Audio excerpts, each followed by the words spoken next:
Nag-unwrap nga ako ng parcel na malansya ng uniform ng Papa J at nagligpit na nga rin ako nitong pinaghigaan namin. Pero syempre, bago ngayon, hi, hello, welcome to my vlog. Grabe ate, hindi pa nga tayo nag-iinit sa 13k followers, 14k followers na agad tayo. Kaya naman maraming salamat po sa inyo mga mima ko. O siya, hetong at buti na lang talaga, mabilis nga dumating itong in-order ko na seat cover. Kinakabahan kasi akong baka mabutas or magasgasan nga itong upuan, kaya nga napa-order na rin ako ng ganito. Tapos mukhang mapapa-order nga ako ulit dahil ate, sobrang ganda talaga. Akala ko kasi talaga plain nga lang to, pero ang ganda nga nung tela niya. Tapos garterize na nga rin yung mga dulo niya, kaya nga siguradong hindi basta-basta matatanggal. Wala nga akong makita nung pa-round nga dito sa bandang tuktok, kaya nga itong flat na lang yung in-order ko at tatahiin ko na nga lang yan dahil mas gaganda pa nga yan kapag ka-fit nga sa upuan. O diba, buti pa yung upuan may bagong damit.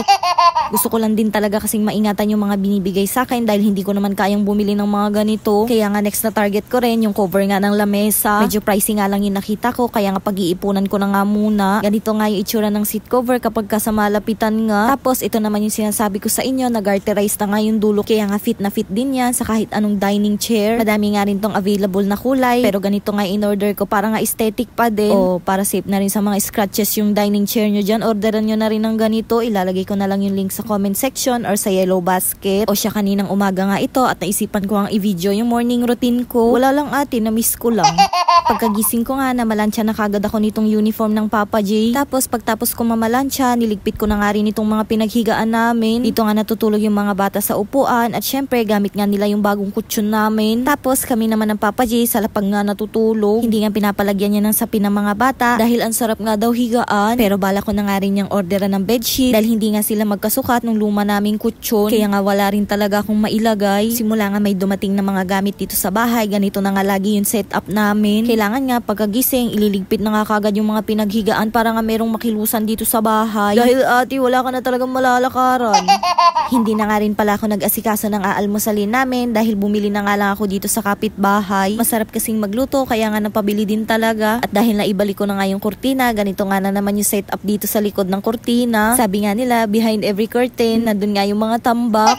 Itong kutsyon naman namin ng Papa J, dito ko na nga lang nilalagay sa likod ng upuan dahil hindi na nga maitupit, makapal na nga. Tapos ate, wala na talagang karapatang magpahinga dahil tambak na talagang gawain dito sa kusina. Tapos minsan lang mag-Valentine's, hindi pa mabigyan kahit isang bulaklak. Uy, hindi. Di bali nang walang bulaklak, basta hindi tayo niloloko. Di baling walang maibigay na bulaklak, may bulaklak naman ako eh. Uy, ala! Every Saturday nga, wala nga free meal ang Papa J. Kaya nga hetot, para hindi na nga bumili ng kanin ng Papa J, pinabaon ko na nga sa kanya lahat ng kanin. Sa plastic ko na nga lang din daw ilagay dahil maliit na bag nga lang daw yung dadalhin niya. Kaya ayan, master, your wish is my command. Tapos ano pa nga bang gagawin? E di ito na ate, maghuhugas na tayo ng sandamakmak na hugasin. Tapos alam nyo ba ate, kung hindi ba ako nag-edit, hindi ko makikitang ginaganto na pala ako ng asawa ko. Ano ko, bola? Para i-dribble?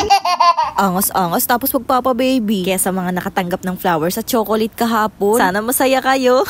Isang araw lang kayo kamahal-mahal, pero kami araw-araw. Be! Ala. Pagkatapos ko ang maghugas, pinunasan ko na nga rin itong hanging shelves ko dahil maalikabok na nga rin. At hanggang ngayon, wala pa nga rin akong maisip kung ano nga yung pwedeng ilagay dyan. Ininom ko na nga rin itong natirang chocolate ng ate Atina dahil sayang naman ate ko, itatapon ko lang. Tapos inayos ko na nga rin itong ibabaw ng lamesa para nga magandang tignan. At syempre, hindi makukumpleto ang paglilinis kapag hindi ka nga nagpunas. O ayan, malinis na, pwede na ulit kalatan. Oops, teka lang. Kapag kami nakita yung ad sa dulo ng video na to, baka naman pwede mag-yun ng skip. Wala akong 30 seconds yan, mga mil. Salamat!